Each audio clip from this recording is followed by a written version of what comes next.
Good afternoon, everyone. I'm going to add Kevin to the stream here.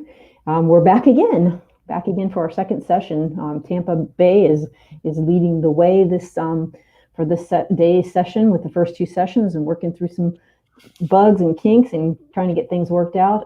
One thing that we have learned from our prior session that we want to make sure that everybody's aware of moving forward is in Hey Summit, when you want to ask questions, the chat is all the way at the bottom of the screen. So you've got to scroll down to it and type in your questions, and we will make sure those get to Danielle from here. But with that little bit of housekeeping, I wanted to go ahead and bring Danielle into the stream.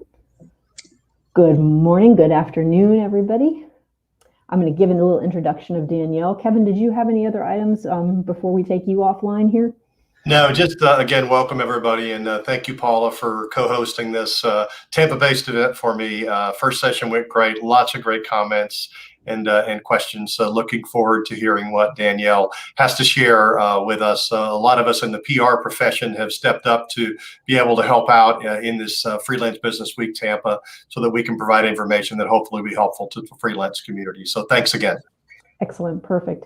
All right, Kevin's going to monitor the chat for us here, so I'm going to remove him from the stream, and I'm going to give you your introduction.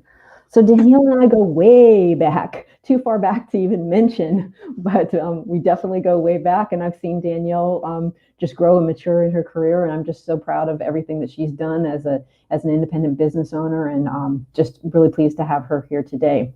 So for her formal introduction, Danielle Byard Jackson is the founder of Tell Public Relations, and her agency is dedicated to helping female entrepreneurs get the shine that they deserve. She spent 6 years as a high school teacher. Kudos to you for that.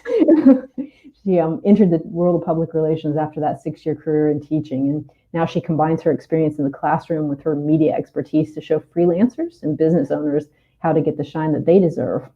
And she has earned placements for her clients and facilitated interviews for them in Psychology Today, NBC News, Insider, The Today Show, Cosmopolitan Magazine, and several other outlets. So she's got the goods. She's now dedicated to showing freelancers and small business owners how to increase their visibility and enhance their reputations with workshops, publicity coaching, and one-on-one strategy sessions. So I'm going to leave this to Danielle to take it away, and you're going to learn a ton from her today. So enjoy, everyone, and I'll be here behind the scenes. Thanks so much.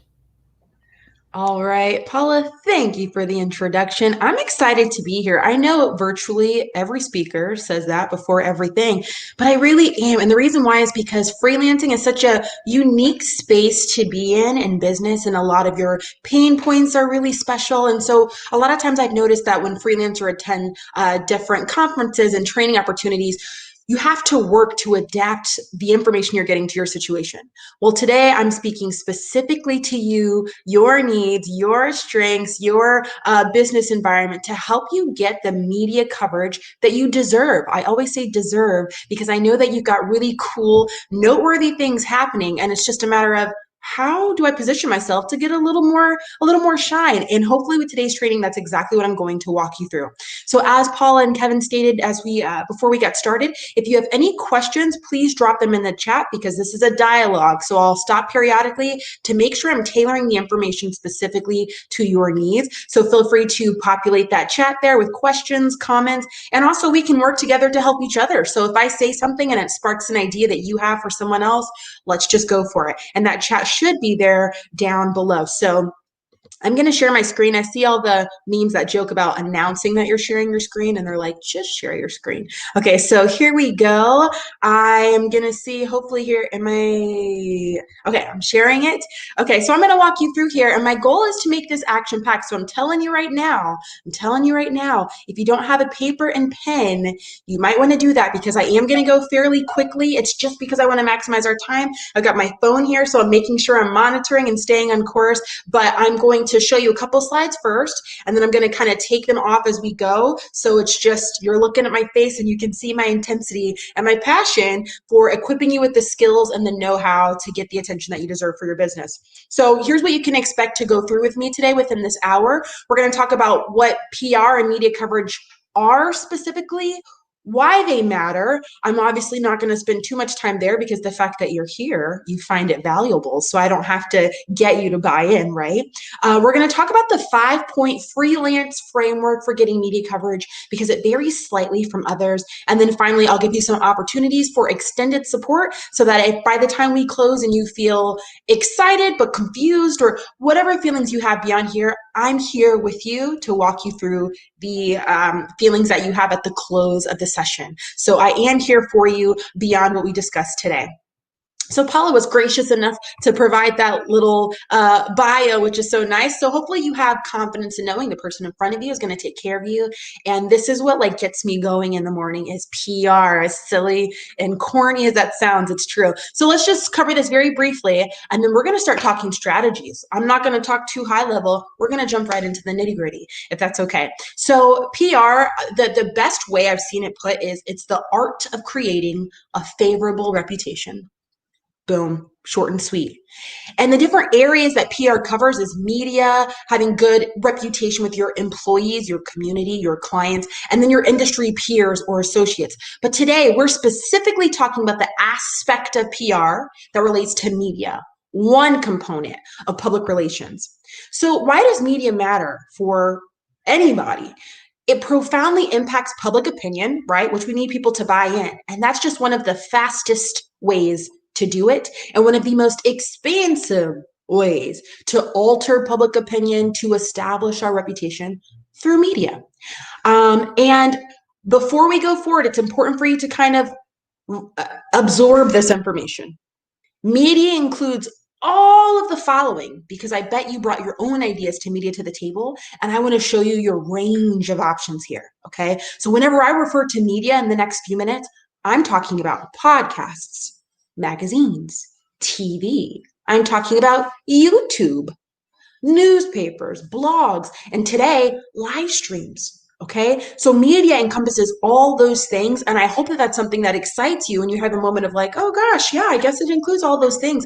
So you can feel confident in the amount of options you have when it comes to getting media coverage. Okay, so I'll be sure to remind you of that as we go along, because I know we might default to like our predisposed definitions of what that is. And I'm going to keep reminding you, no, you have tons of options. So as freelancers, you have freelancer problems. This one, I saw this on Twitter. I thought it was funny. When 3 companies owe you money and bills are due soon, you're like, everything's fine.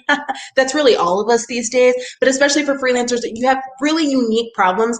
And I'm willing to bet that getting media coverage could solve a lot of them. And I'll make the connection for you explicitly if you don't believe me. For freelancers, a lot of our problems include, lack of benefits, cash flow. We never know when the next project's going to come. We have to wear all the hats. And getting media coverage will help you get credibility that justifies those rates that people want to dispute or go back and forth with. It'll give you the kind of exposure and visibility that you need to do more of the projects you love. I know sometimes as a freelancer, we feel like we've got to take whatever comes, but if you get the right kind of elevated publicity, you can kind of take your pick, right? And the good, ideal projects that come your way are the ones that you are just like, they really get you going.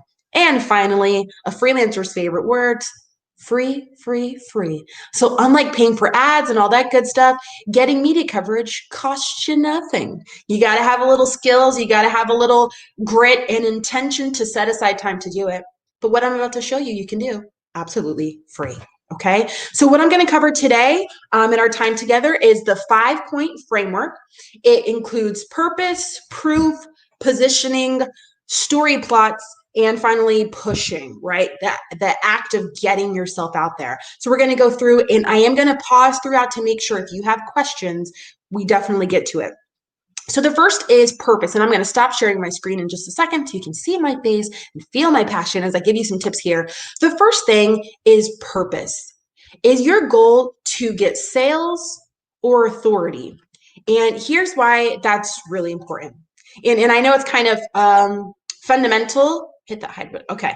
I know it's kind of fundamental, but you've got to set your goals first. Do you want a bunch of sales and that's what you're going for? That's the ultimate goal from getting media coverage? Or are you in a place where you're like, yeah, sales would be nice, but really I want to build authority and credibility right now?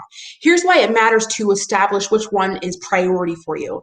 Because if your goal is sales, clients, pushing inventory as a freelancer, you're going to want to focus on niche media. That means the kind that's not necessarily the flashy big outlets, but the kind that's right in front of your ideal client. So for example, you might want to focus on podcasts. And even the ones that have hosts that not a lot of people know about, but your people are listening to. So let's say that you're in the arts or you're really creative. It might be a faster route for you to get in front of your people to do something that's more niche, like podcasts, and then going even more granular, podcasts for creatives, and then even going more granular, podcasts for photographers. So podcasts are a super hot medium right now, and it's growing in popularity every day. But if your goal is, hey, I want clients right now, like that's my goal with media coverage, then you should be focusing on the media that's super, super niche and maybe not well known to the average person, but very well known to your people. And if you haven't already defined your people, that's a whole other thing, but you want to get as specific as possible and set yourself up to get their attention and pitch to podcasts or YouTube hosts. Okay.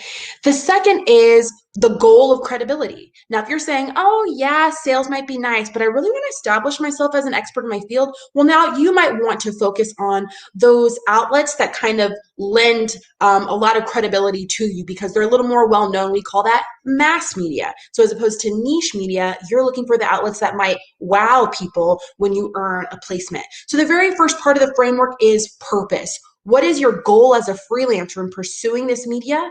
Because it determines which route you need to take. Okay. If you have any questions there, or if that's really kind of getting your mind going, feel free to drop them in the chat because I definitely want to make sure that we have this content personalized to you. Okay. The second part of the framework here is really important because it kind of sets us up, but a lot of people kind of get frustrated with it because they're like, oh, this takes way too much time, Danielle, and I understand that. But after we set our purpose and we know our goal for getting media coverage, the next thing you're going to need to do, and I know you're anxious to just get to it, but is establish what we call social proof. So sometimes here at Tell Public Relations, we onboard new clients and they're ready to hit the ground running. And I understand they're like, get me on TV, get me in magazines. But sometimes they get a little surprised when we say, well, hold on, we've got a lot of pre-work that we have to do. And a lot of that pre-work encompasses social proof. This is where you show your street cred. And I want us to think about it by like thinking backwards for a second. Let's say you did reach out to a media outlet, or ideally they reach out to you. Okay. The first thing they want to do when they're exploring, they're considering putting you up as a source in their feature is they're going to check you out. I think what we fail to realize is reporters and producers, they're just like us. So they are looking for experts who have demonstrated they're an expert. Now, I know you're legitimate. Your clients can attest to how successful you are and how much knowledge you have. But if we're trying to convince a journalist that we really are an expert and we'd like to be quoted in a story, they're going to check us out. You have all the things that you need to convince them that you'd be an ideal source, that people are already buying into you. They love your content and that you're the real deal. If not, this is where you should really be spending most of your time before you begin outreach. So social proof, what can that entail? You have a couple options here. The first are blogs. Now, this is where you eye roll and you say, oh gosh, Danielle, who has the time? And I've heard of blogs before. This isn't revolutionary information, but here's why I would like you to prioritize this before pursuing media opportunities, because remember, they're going to check you out, and maintaining some kind of maybe weekly blog or maybe LinkedIn articles demonstrates your authority. Okay, it shows that I have content, I have insights, I have ideas, I can answer questions, and I really know this space. And so I always suggest maintaining blogs.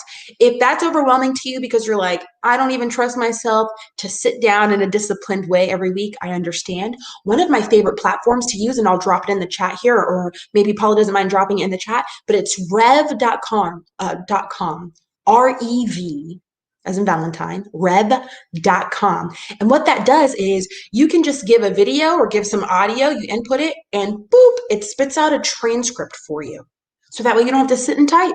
Now, of course, you might need to clean it up. But rev.com allows you to maintain a blog, which is the social proof that media outlets want before considering you a legitimate source. A few other things that you can do as social proof that you should have before reaching out to media are being on some kind of virtual panel or leading a virtual workshop and taking pictures of it, or having some kind of flyer that shows that you've been a speaker, because it allows you to have authority. You want to have trust icons. So these are those things like the as seen on that you see, but even if it's a small little blog that mentioned you. I'm going to pause here for a second because our agency, Tell Public Relations, we deal with female clients, women. And something I noticed with women, and I know we've got a mixed group today, but a lot of times we have mentions and we have credibility and social proof, but we minimize it. And we're like, I mean, I got mentioned in like this small blog, but it was nothing. No. Own it, okay? So find a way to house that on a press page on your website, or to put it somewhere in your social media where it's pinned. But those trust icons, those emblems, those logos from any media outlet ever that you've been incorporated with, you definitely want to showcase. If you have any impressive numbers like sales or things like that, or superlatives, your business is the first to do this, those kinds of things make you stand out. If you have certain accomplishments, degrees, certifications, all of that needs to be displayed before reaching out to media to convince them that you are the real deal.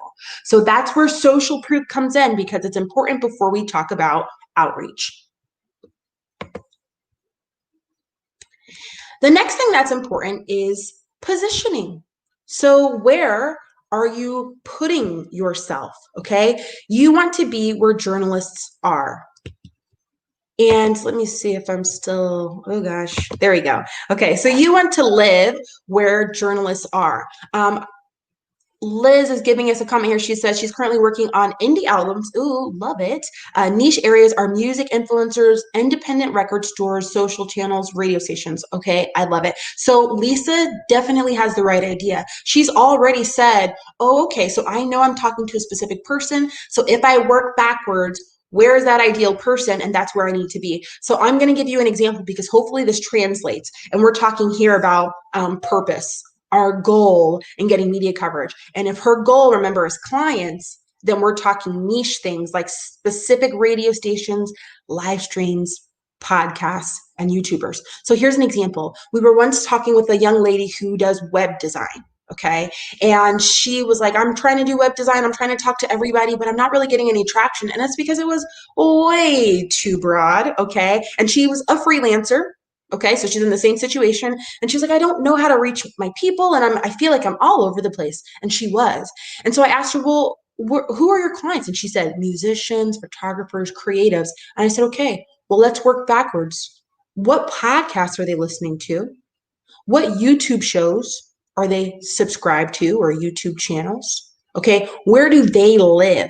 What little, digital blogs and magazines are they reading? So you have to be able to work backwards to figure out who it is you need to be reaching out to.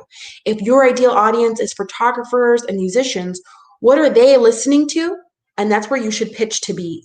So to take this example further, since she's in web design, she pitched to podcasters and said, hey, I can come on your show and talk about, 3 mistakes photographers are making on their website that's costing them clients. Boom. It feels super specific to photographers. It's surely going to have listeners want to give her a call after hearing that episode. So it directly translates to sales, but that's if you determine really, really niche media. Okay. And any other comments you can feel free to drop in the chat there. Lisa, I love your idea. I love that you've pre-identified who your people are and the media that they're consuming. Okay. So now let's talk about your Instagram for just a moment here. Okay. For position, the third part of our 5-point framework, there's some passive stuff that you need to do for media coverage, and there's some active stuff that you need to be doing for media coverage. Let's talk about the passive stuff, meaning the things that you need to get situated so that journalists come to you. Okay, so the first is your Instagram account. So for those of you who are working with 2 devices here, we can do it together in real time. I like to workshop things, so by the time we're done, you've already done it. Let's workshop this together, okay? We're talking about part 3 of the framework, which is position, to passively receive media coverage. Okay, so if you have 2 devices, you're on your computer right now perhaps, and you're on your phone on the other or something like that, I want you to go to your Instagram bio or your Twitter account. So jump to your social media. Boom. Are you there? Okay, perfect. And I want you to pull up your particular profile.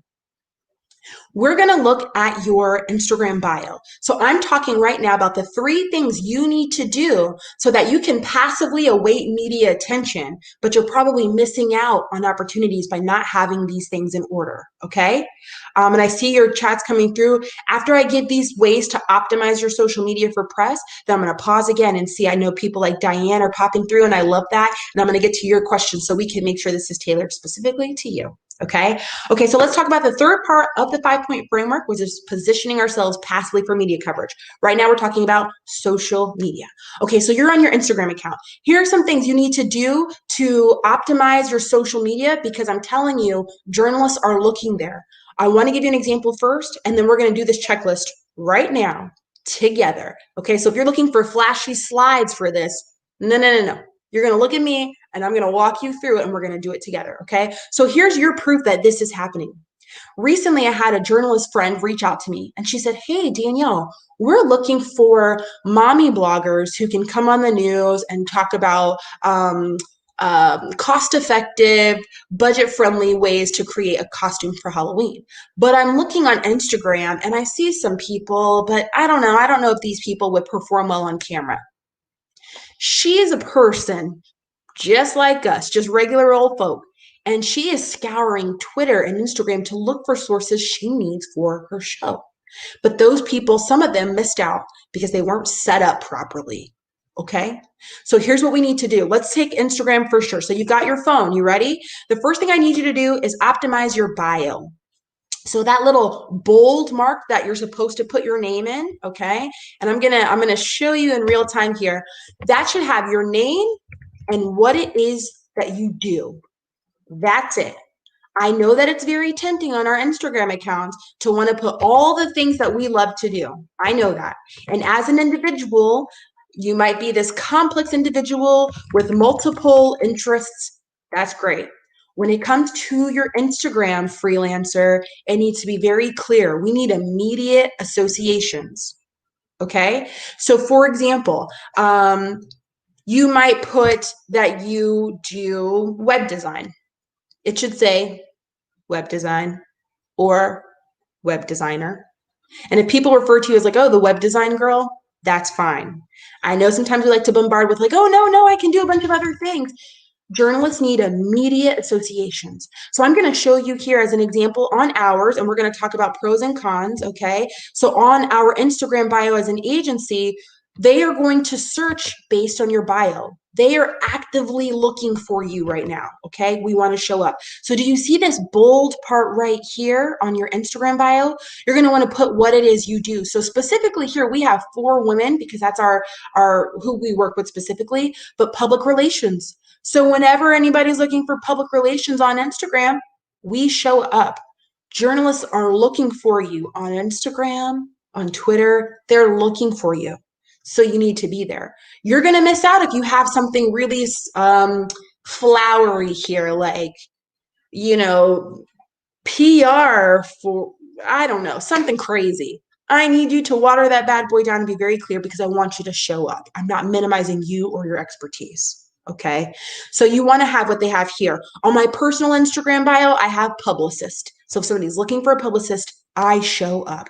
So that's step number 1 to optimizing your social media for media coverage. Make our bios nice and clean. Now you'll notice we don't have here tell public relations or tell PR because it's redundant. That's already in our handle. So we don't need to take up space here in our bio. Does that make sense? Okay, so if that's your case, you're going to show up by your username and your bio. You don't have to duplicate your efforts. That's step number one for optimizing your social media so we can be found for media coverage. The second thing is you want to have a highlight reel. So these are these little circles here, and there's something kind of similar on Facebook, but you want to treat these like web pages on your website. And you should have something that shows testimonials or things like that, because we want to show journalists that other people can vouch that I'm the real deal. We jokingly say, advertising is when you are saying how wonderful you are. PR is the art of getting other people to say how wonderful you are. So to show that social proof that we talked about earlier, you need some kind of icon that's dedicated to showing what other people are saying about you. You also need some kind of press bubble, which shows other people vouching for you, that you're pre-vetted. So digital blogs that you've been mentioning, things like that, you're going to want to house them all in some kind of bubble or something on your feed, because these journalists don't want to just see that, oh, they have a pretty feed, that's pretty. No. They want to know you're the real deal. And you can expedite that process for them by putting it right at the top. They don't have time to search, okay? So having a press and testimonial icon are the second way you can optimize your social media for press. And here's the last thing that you need to do. And I want you to look in my face as we talk about this one. Remember, we talked a little earlier about purpose and goal setting before you know what you want to do? Okay, dear freelancer friend, do you want speaking engagements? Do you want to be on TV? Do you see yourself getting podcast interviews? Whatever your goal is for the kind of media you like, you need to be creating that content right now. So for example, if you're saying, man, I'd really love to do like visual features, like be on my local news station or like on YouTube or have a little series. Okay, great. That's a great goal. Do you have anything on your social media that shows you on video? Because a lot of us need to start right there. Think about it. Journalists, like my journalist friend, that example I just gave you earlier, how they're looking for sources and they need somebody, so they're going to social media. She said to me specifically, I see a couple women who are on here, but none of them, I don't know that they do well on camera. And I know what she probably saw when she was looking for freelance people on social media. She was looking for content to make her feel good about the fact that they'd be on in the studio performing. But they probably had a bunch of cute little pictures of them with their coffee and laptop that's like freelancer life, but no videos that show how they're able to articulate their ideas, to give tips in web design or whatever it is you do, finance, freelancer, whatever it is you do. I know we have a range of industries. Do you have any content that can serve as a portfolio for the kind of media opportunities you'd like?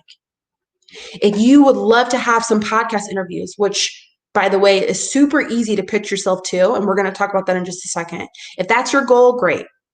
Do you have any audio housed anywhere of you and showcasing your ability to be a storyteller and to articulate your words very clearly and to have a conversation and fun and natural banter with a host?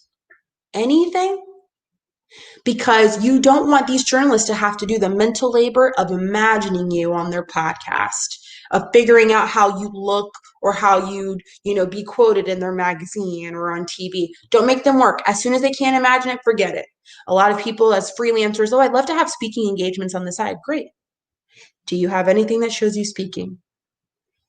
Okay, so that's the third and final tip for optimizing your social media content for media opportunities. They are looking for you. Are we showing up?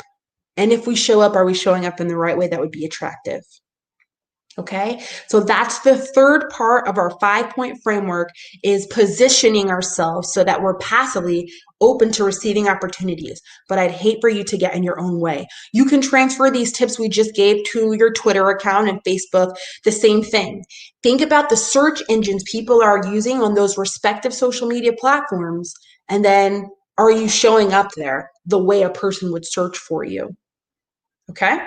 All right. If you have questions along the way, I know we're about through the halfway point, then I want you to add them in the chat because I definitely want to get to those and make sure we're tailoring this to you. Okay. I have about 15 to 20 more minutes here of content, and then I'm going to sit back and go more in depth about some of the questions and comments that you have. Let me pause here because I see Diane says, I specialize in HR labor law, leadership management issues. Okay, awesome. So Diane, I'm so glad you're here. And that's something that is very in demand right now in terms of sources for different stories. So Diane, since you're giving some, comments in the chat, I'm going to respond to them before we go to our last 2 points.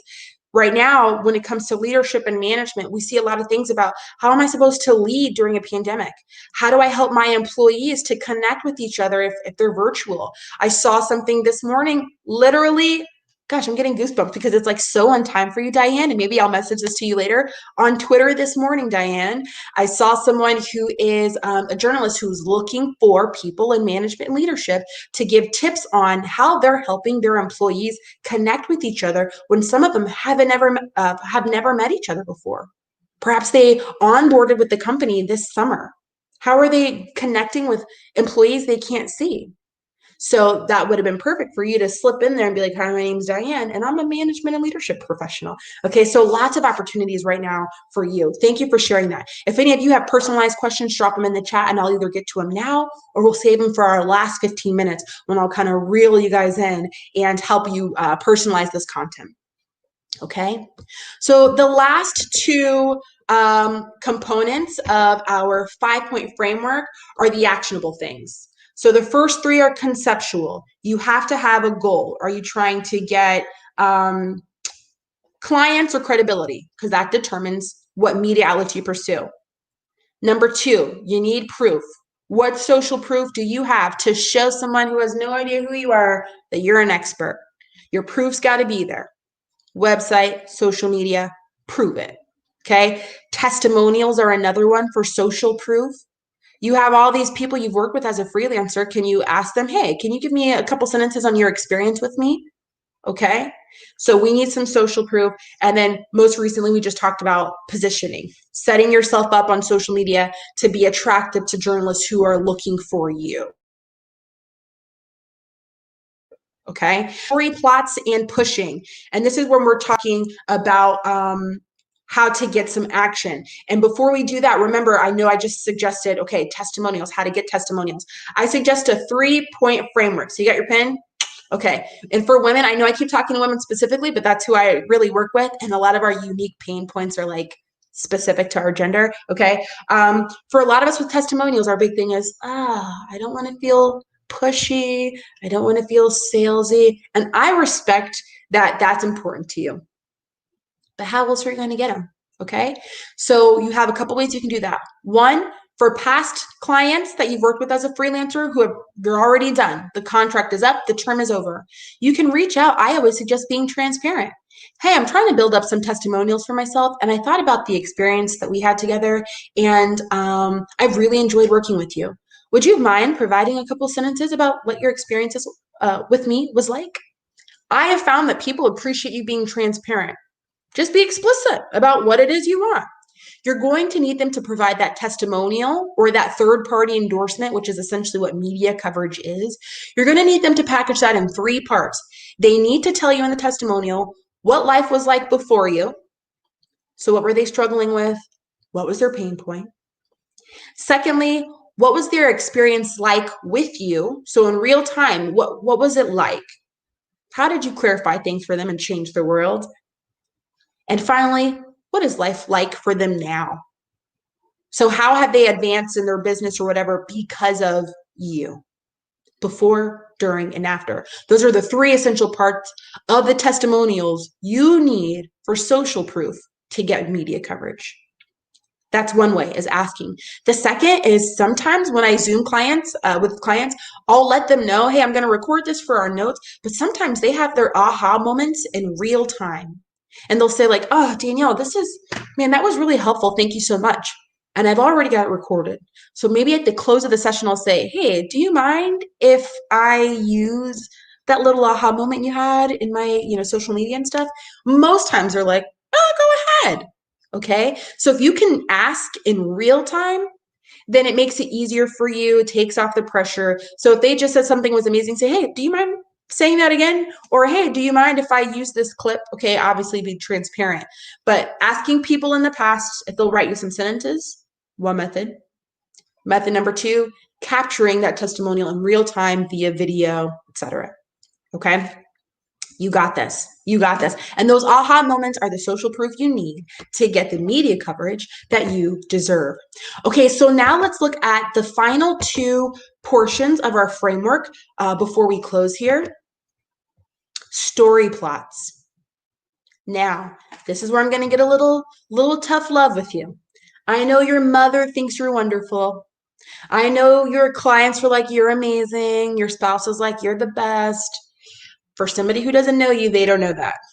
So you can't just be talking about yourself and how amazing you are. You have to add value. That makes you remarkable. Quite literally in the word. What about you is going to inspire remarks? Like I'm actively talking about you with my friends, or as a journalist, I want to share about you. But here's the trick that no one's really talking about. It can't be about you. Okay. So here's something from a journalist here locally where I am here in Tampa. She says, and I asked her this specifically, she said this to me during when I interviewed her for a podcast we're launching tomorrow, more on that later. She says, if it's not a value, if it's not information that serves other people or makes them feel good, we can't use it. Okay. So I want you to think about it this way. If the information you're giving just makes you look good, but people who are listening or reading or viewing can't do anything with it, it wasn't useful. You're not really selling a journalist uncovering you. You're getting them excited. That is your job. When you reach out to journalists, and we're going to cover that in about 2 to 3 minutes. When you reach out to journalists, you should be getting them excited about what it is you're quote unquote selling or talking about, because they can't wait to share that with their listeners because they know their listeners are going to think it's awesome. So you're really speaking to get excited, those listeners, viewers, readers, consumers, not just the reporter, okay? If you can help people do something faster, better, stronger, cheaper, that is what they're looking for, that know-how, that insight, okay? It's not about you, your services you offer, that's selling. How can you tell stories? How can you give useful information? That is what they want to hear. Okay. So when it comes to some actual ideas of that, because we want to make this, tangible, right? And I don't know if okay. One of the things to kind of make that tangible for us here is this. So if you're like, okay, I get it, Danielle, I need to be sharing stories about myself and my business. I get that. So here's one way that you can do that. One is think about superlatives. We talked about that before. So if it's noteworthy, like if you're the first to do this or you're the longest running, that could be interesting. That's about you, but that's interesting. That's noteworthy. One other thing I want to ask you to do for finding stories, mining stories, have you seen any transformations with the clients that you work with or customers that you work with? Is there anybody who came to you and you guys went through something and now their life has been changed? That's an interesting story. Do you have people who you outsource with who have really interesting stories? The people that you work with every day, leverage their experience. Of course, if it intersects with your business, that is a story. Another story you can use is you're sitting on a lot of expert insights about things that are going on right now. Do you have stories to offer up to journalists that are interesting, that go along with your insight? Okay. Another one is visuals. What can really appeal to journalists is when you have some kind of visual to offer them. So can you offer to take them behind the scenes to show them something happening in real time? A lot of us are like, oh, that's interesting.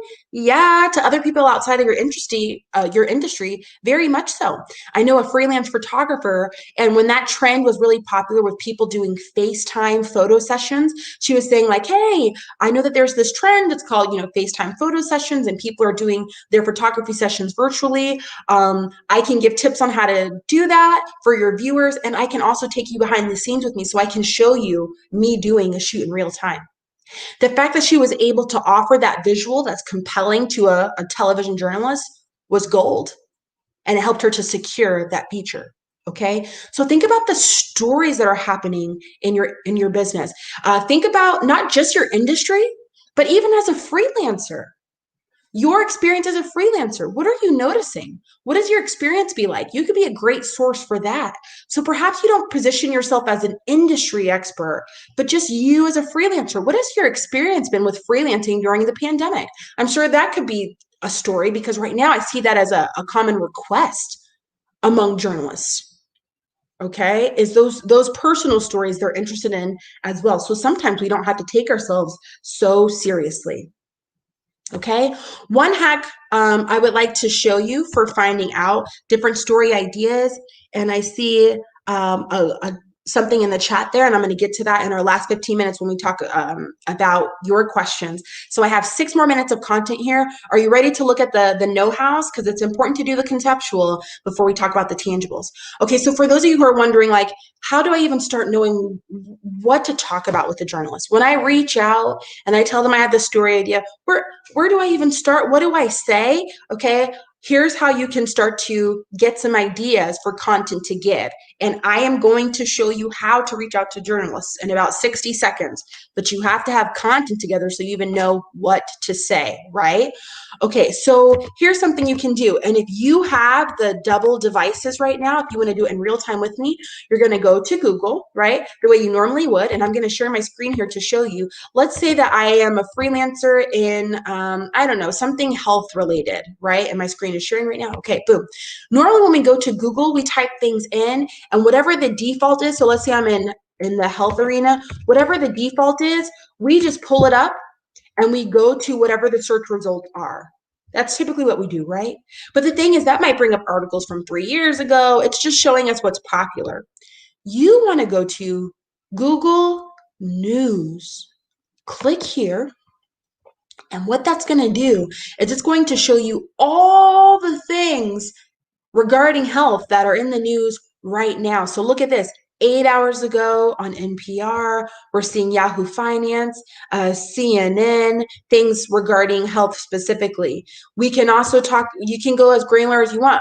Women's health, healthy, I could even put in healthy eating, for example, and it's boom, here we go. Healthy eating tips, 8 underrated tips to get you to help get you healthier. Well, Danielle, how does that help? This is showing you right now what journalists take interest in as it relates to your industry. So instead of having to make it up, it's kind of like a little hack, a little cheat code. It's showing you what journalists have already been deeming newsworthy in your arena. So is there any of this that you can speak to? Can you debunk this? This right here, we actually recently pitched this for a health client of our own. How to set your student up for success with healthy eating. I bet if I click this right now, oh, here we go. They interviewed a nutritionist. She probably positioned herself. She said, hey, I can give you tips for how to eat healthy during remote learning. It really can be that easy. But this is a little hack going to Google News. This is a hack for those of you who are struggling with, what do I even say? Well, why don't you look and see what people are already talking about? Another thing that you can use is Google Trends. It tells you what people are searching for in real time. Okay? And finally, another area that you can go to, and I always get like nervous about bringing up my own personal Twitter. I'm like, oh God, I don't even know what's about to pop up here. But you can go to twitter.com, and remember, it's all about the search engine. I want you to go to search, and you can type in things like, one is journal requests. And this brings up some journalists who are looking for sources. So let's say I go there right now and I filter it by going to latest. It's going to show me people who are looking for sources because they use the hashtag journal request. And look right here, I'm looking to speak to an expert on this, blah, blah, blah, blah, blah. DM me. Okay. I work for a health magazine and I'm looking for this. DMs are open. 50 minutes ago. Okay, so the whole, where do I find journalists? Who do I even pitch to? We just talked about how to know what to talk about. Okay, Google News.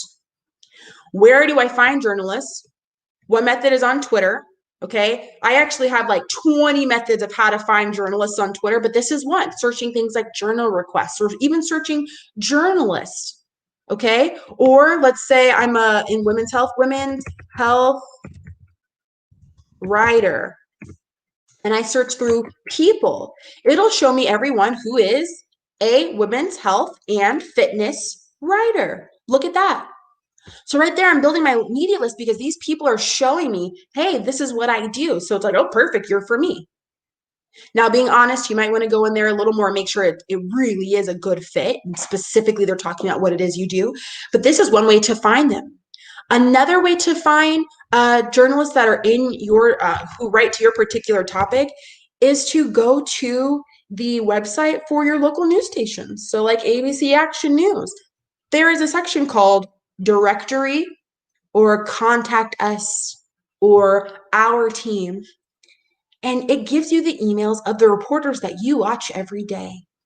Okay? So far we've talked about whether you need to go niche media or mass media, how to develop stories that they even think are interesting, how to use Google News to find the content that journalists are already talking about. And we just talked about 2 methods to find them, Twitter and then on their actual outlets. So abcnews.com, and then looking up the journalist and then looking up his or her email. So we just talked about what to talk to them about and where to find them. And finally, the final part of our framework here, and we'll close with this, is like how to reach out, right? Like what to say. And that is push. So the 5-part framework. What's your purpose? Do you want clients or do you want notoriety? 2, proof. What social proof do you have that you're the real deal? 3, position. How are you optimizing your social media to position yourself to just receive media coverage because you show up when they're looking? Position. 4, story plots. What are stories that you can kind of make up or extract from your freelance business that might be interesting to journalists? And 5, I'm closing with this so we have time to talk to you. I see some really great questions in the chat. 5, the final part of the framework is push. And that's you reaching out and doing the work. So we talked about how to receive media passively, setting ourselves up right. And then finally, we're talking about push, and that is the outreach part. So Danielle, how do I contact journalists? Okay, great. 1, through email. Now I will tell you this, we got to keep it real, okay? It is very competitive right now, okay? Here's kind of the landscape we're working with when it comes to reaching out to journalists. A lot of them, there are 5 PR people to every journalist. I'm considering you PR people because if you're doing your own publicity, you're one of me now, or publicist. This is actually even old. The new information is saying there are 6 PR people to every journalist. Why do I show you that? To show you that, yeah, it's kind of competitive right now. Everybody's trying to use these channels to get their voices heard, okay? But I don't share that to discourage you. I'm sharing that so that you can understand that it is really important that we get to the point in our emails because there's lots of competition, okay? Another thing to kind of encourage you to make sure that you have an email that's quick and together is that the average person takes 11 seconds to scan his or her email. That's the average person. So we can probably imagine how long a journalist takes, one who's getting emails all of the time and is probably on a deadline. Probably like a fraction of that, okay, if they're reading it at all. Funny story, I was talking to a journalist friend and I said, just for kicks, how many messages do you have in your inbox right now? And she said 763. My goodness, okay? So I'm sharing this to encourage you, to inspire you to get to the point when it comes to your pitch. So I'm moving fast. You ready? We're going to complete this in 2 minutes. This is one of the tangible parts of the session here. And then we're going to get to questions with our last 10 minutes. If you have a pen and paper, or heck, honestly, a cell phone, snap a quick picture. Here we go. Your pitch should have 4 parts. You already know what to say to them. We talked about it. You already know where to find them. We talked about it. Here's how you know what to say. The very first thing you should have in your pitch is the connection part. Why are you writing to them? This is important because they get a lot of copy and paste emails, and you need to let them know from the beginning, hey, this is not a mass email. I've specifically crafted this to you. So whether you comment on past work that they've done, whether you comment on past articles that they've done, it's important to connect with them in like a sentence so they know that you crafted this just for them. That's important. The second part of every email should be the pitch itself. What do you want? What event is it that you're talking about? What event do you want them to come to? What do you want them to highlight? The pitch itself obviously is important. Okay. I do stress here that bullet points, if you can, are important. I know you can talk all day about your thing. There's no time. You just saw that, right? There's a lot of competition in the inbox. And we also want it to be very appealing to the eye. So those whole long paragraphs, forget about it. Quick bullet points are best. You might also want to include what are your credentials. This should be easy for you because remember, everything I'm talking about connects. We already talked about your social proof earlier. So what are 2 or 3 credentials you can give that make you seem legitimate? What are some wow-worthy notes that you have about the thing you're talking about that you can kind of leverage? That can be included as well, okay? So maybe this looks like, so I can do it for you verbally. Hi, Tina. I really like the last article that you wrote about yada, yada, yada. It was so interesting that I shared it with 2 of my friends. Thank you so much for covering this really important topic. Question. I noticed that you haven't yet talked about XYZ, and I know it's a trending topic right now, and we know that because we looked it up on Google News, right? So we know it's a trend. And I know that this is a hot topic right now. I'm actually a professional web designer, and I could speak to that. Here are my credentials, da-da-da, da-da-da, and I'd love to give 3 reasons why, blah, blah, blah, blah, blah. And then finally, what do you want the journalist to do? You can feel free to give me a call and I can elaborate, or hey, you can write me back here, or hey, you can email me here and I'd love to go into further detail, okay? So it really can be that simple. A connection of why you're writing, the pitch itself in bullet points, get them excited with your credentials or offering that visual.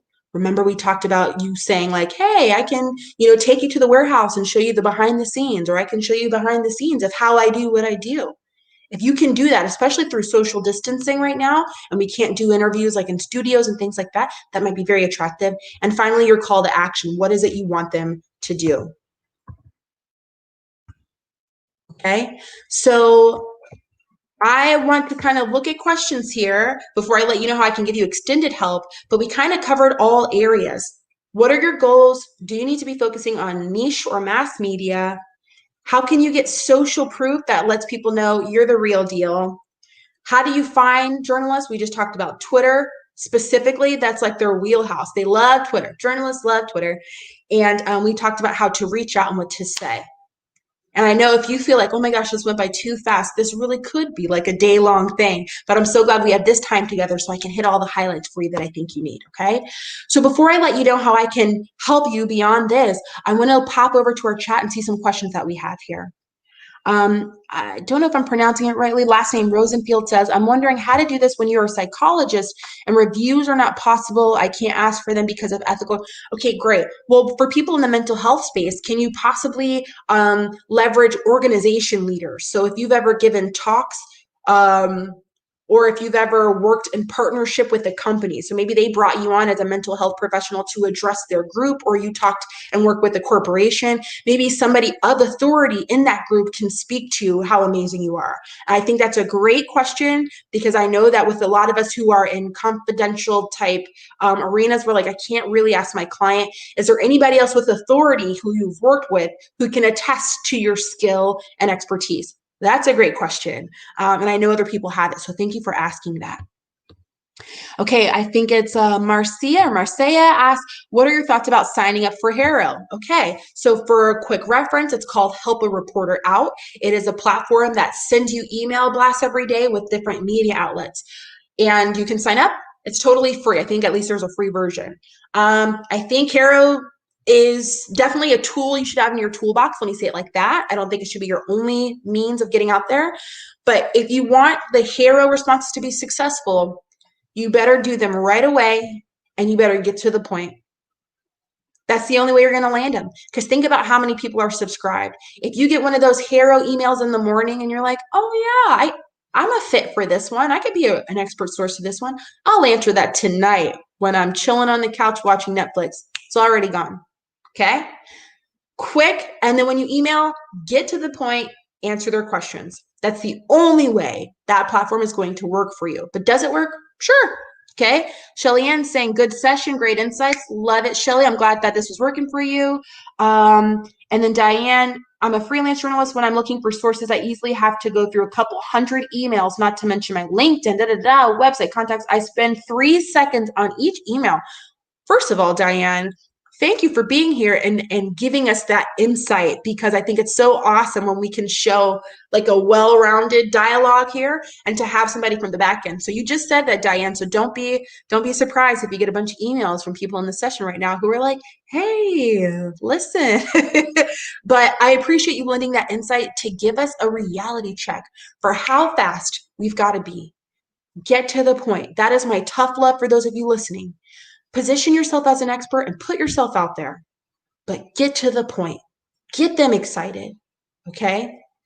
I once heard somebody jokingly say, pretend you're, running up a hill somewhere in LA or something, and you see that journalist at the top of the hill, but you're out of breath, and you only have like 2 breaths to say your point and get it out. What might that be? Pretend that's your situation. You wouldn't be able to give 3 paragraphs of context. Get to the point. Get them excited. What is the coolest selling point? Highlights of your story, your pitch. Say that, okay? Don't give them a lot of homework with a bunch of links and attachments. They want more, they'll reach out, okay? Get to the point. Give them those basic who, what, where, when, how, okay? Give them all the pieces they need. Get to the point, okay? Diane, I'm so glad you're here to give us that well-rounded insight, okay? Any other questions? And I'm seeing that this is helpful, which makes me so glad. Okay, this is what I want you to do. This is one more push to help you out, and we'll end with this unless there are more questions, because I definitely want to use every minute that we have together. If you're like, this is really great, but I don't quite exactly know where to start, I get that, because I know that I'm a fast talker and we went kind of quickly today. What you can do to extend this is to text me. I am very active in the text. If you have questions as you try to pitch yourself, literally that's what I do. So here at Tell Public Relations, we are an education-based agency, meaning we don't only take the big checks to retain us, although that's nice, right? But we also help freelancers, small business owners, figure out how to do this by themselves. We want to equip you to do this by yourself. So you can join our text. We only text when the information is relevant. We text tips. It's all free. So if you could text @TellPR, you got to put the @ there, and you send that message to 81010. You'll join our text group, and then we can help you along the way. I can answer your questions all day. Okay, so I hope you join us, because we can help put you in contact with, different media opportunities. We can help equip you with different tips and give you some insight for your personal situation, because we really want to be your partners in getting this right.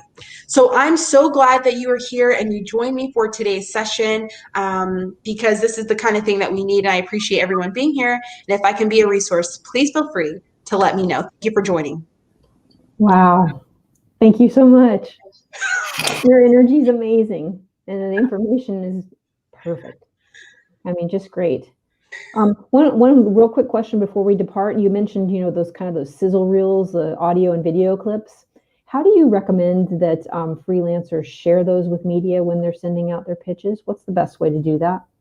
Yeah, that's a great question. I know everyone's different. I will say that it would be nice to have a page maybe on your website where they can get it all in one shot, and that way we're not hitting them up with multiple links. Or if you have a YouTube channel and you can get somebody with videography skills to put that together for you in a nice little stream. But as much as you can condense things and make it easy. So a one-stop shop perhaps on someone's press page or something like that, or on your Instagram, a little highlight reel that they could tap through and it's got all the pieces. And if they want more, they want the downloadable version, it gives them the option to reach out and request it. Great. Kevin, did you have any closing comments or questions? Great job, Danielle. Thank you so much for sharing your wisdom today. And I know you had 200 people watching you today. So God, no pressure. Super. Well, we're going to take a little break, let everybody get refreshed and get some lunch, and we'll be coming back online at 2:00 with Suzanne Jewell. She's going to be talking about why mindfulness matters more than ever. So really appreciate your attendance, Danielle, and look forward to meeting up with everybody at our 2:00. Thank you for having me. Thank you. Bye.